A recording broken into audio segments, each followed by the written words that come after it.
Hello, hi, welcome once again to M5's English language learning program, Let's Speak English. I'm Gav Duncan and I'm here on your TV to help you learn English. Now, are you sitting comfortably? Yes? Good. And are you ready for today's lesson? Yes? Good. Okay, well let's learn English together. Hello people, hello animals. Hello, Gusti. Hello, Margot and Nigel. Hi, Nige. How are you all? Are you all okay? Is your day going well?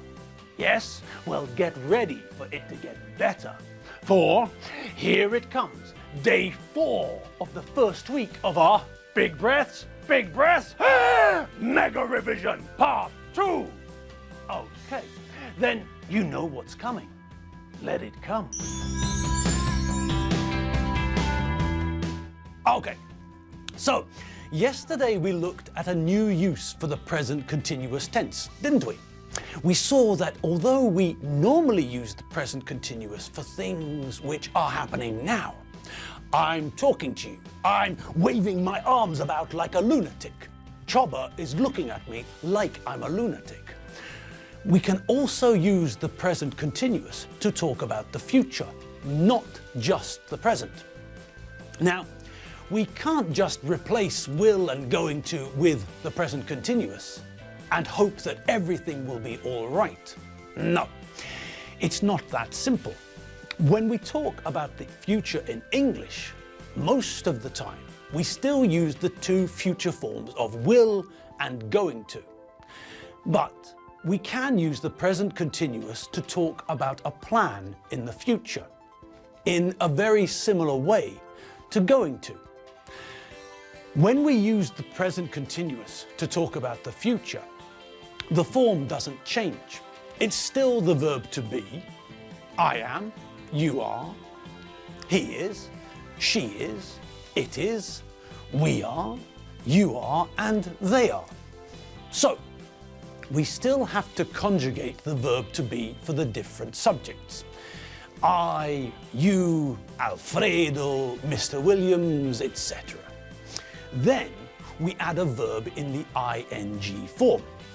Once again, we have to be careful with the verb in the ing form because there are spelling rules which we have to obey. For example, we have to make sure that when we make the ing form of the verb, if the verb ends in E, we have to remove the E before we add the ing ending. If the verb ends in IE, then we have to replace the IE with YING when we make the ing form of the verb.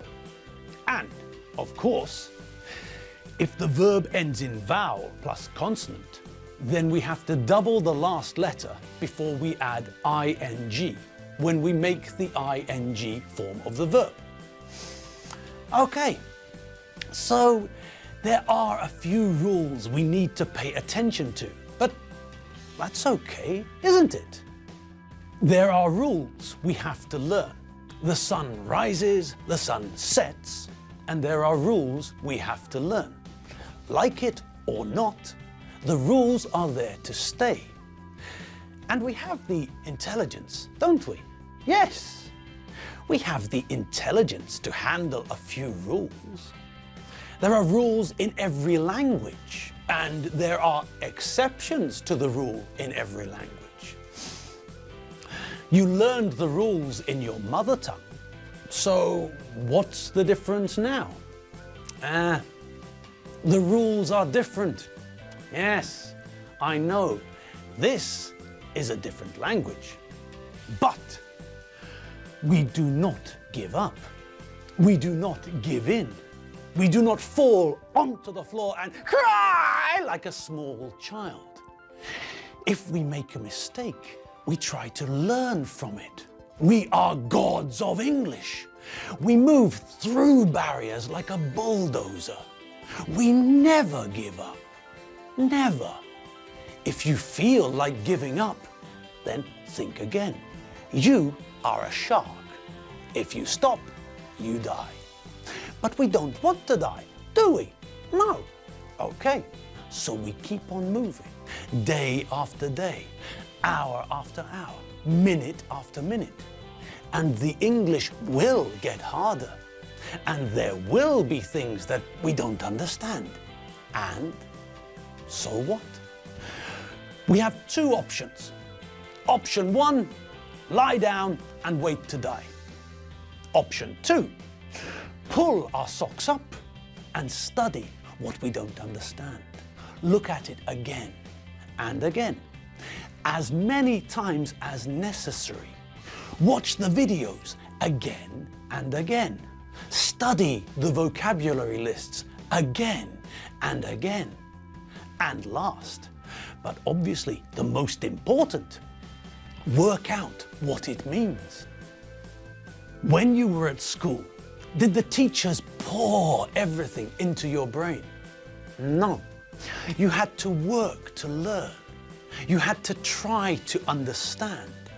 The teachers wanted to see you work things out. This is no different. You are in control. You decide about what you understand and what you don't. Be a shark. Be a bulldozer. Never give up. Never surrender. You can do this. Okay, enough of the pep talk.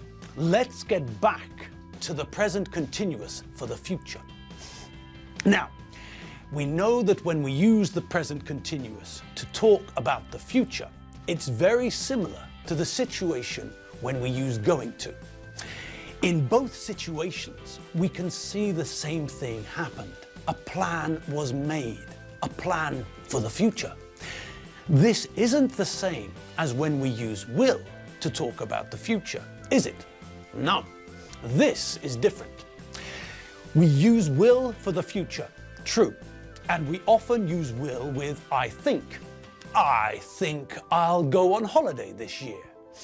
I don't think it'll rain today. Now, the important thing to remember about will is that we don't use it for things that we arranged, things we planned, or things that we decided to do. Will is perfect, however, for talking about things that we decide at the time of talking, spontaneous decisions. Just think about the difference between the following two sentences. First, listen to this one. I think I'll have a cocktail. And now, listen to this one. I'm going to have a cocktail.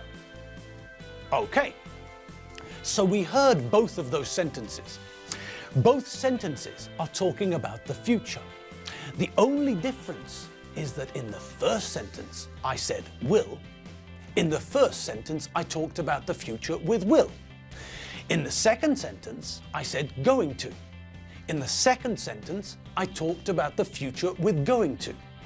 Okay, so the difference in form is not a big difference. In one sentence, we're talking about the future using will, and in the other sentence, we're talking about the future using going to. In terms of form, there's not a big difference. But in terms of meaning, now, here we have a much bigger difference. When we look at the difference in meaning, we can see that the two sentences are very different. In the first sentence, I used will. This means that I made a decision at the time of speaking, not before. I went into a bar with my friends, and while I was sitting at the bar, I suddenly realized that what I wanted to drink was a cocktail. So I told everyone. I told my friends, and I told the waiter or waitress or the person at the bar that I just decided that I want to drink a cocktail. Okay, simple? No? Yes, it's perfectly simple. Imagine the scene. You finish work and go for a drink with your friends, or you finish work, go home, have a shower and freshen up, get dressed, go out and meet your friends in a bar. Then, when you're sitting in the bar wondering what to drink. But suddenly, an idea pops into your head and you decided there and then, spontaneously, that a cocktail is what you feel like drinking. Great! So, we use will, and immediately everyone knows that this was a spontaneous decision on our part. Great! Now, let's have another look at the other sentence, the one we made with going to. Now, as we heard, the second sentence was very similar to the first in terms of form. Both sentences are about the future. But now, when we compare the meaning, this is the area where there is a big difference. The second sentence uses going to, which means that this is a plan. This is not a spontaneous decision. No. This time, the idea is an idea that I decided upon before. This is something I planned, something that I thought about. When we imagine the scene in the second sentence, we get a very different picture. At some point in the day, I started thinking about what I wanted to drink that evening. And then, I made a decision. I decided what I was going to have to drink. So, that's the difference. One of the main differences between will and going to is the fact that will is used for spontaneous decisions, decisions we make at the time of speaking, and going to is used to talk about decisions which were made in the past. We still use them both to talk about the future, but going to is planned. Now, next lesson, we're going to look at some more examples of the future, and we're going to check that we know when we have to use will and when we have to use going to. We're also going to learn a little bit more about using the present continuous tense to talk about the future. But for now, yes, the time has come. It's that time again. Time for me to stand aside and let another person, well, no, not a person, another thing. Well, yes, a thing. But there must be a better word than thing. Well, she's a fish, isn't she? Yes, she's a fish. So, here we are, here we all are, and it's now time for our favourite fish, Enid. Enid Fotherington Smythe, the eccentric, elegant, eclectic, electric eel. Are you there, Enid? We're all sitting here, waiting for you. Hello, people! Hello, hello! I've just got time for a quickie today. I'm in a rush, you see. I've got an appointment with my hairdresser and I can't be late. Now, can you think about how I arranged to see the hairdresser? Well, do you remember the difference between a table in a restaurant and an appointment to see a doctor? Yes, I book a table, but I don't book a doctor. With a doctor and with other services like a hairdresser or a massage, I don't book the person, I book an appointment. I make an appointment. I organise a meeting to go to the hairdresser. So, I phoned the hairdresser and I asked when she could see me. She was busy this morning, but she had some free time in the afternoon. So I said that I'd go in the afternoon. I booked an appointment, and now, oh, good gracious, I'll have to get a move on or I'll be late. I'm off. Bye. And we're done for the day. Yes, once more a revision lesson comes to an end and you're all free to do whatever you want with the rest of your day. All I ask is that you remember 3 things. The first, the most important, www.m5tv.hu. The second, drink more coffee. And the third, well, that's simple. make sure you have a cocktail this evening. Okay, people, that's all from us.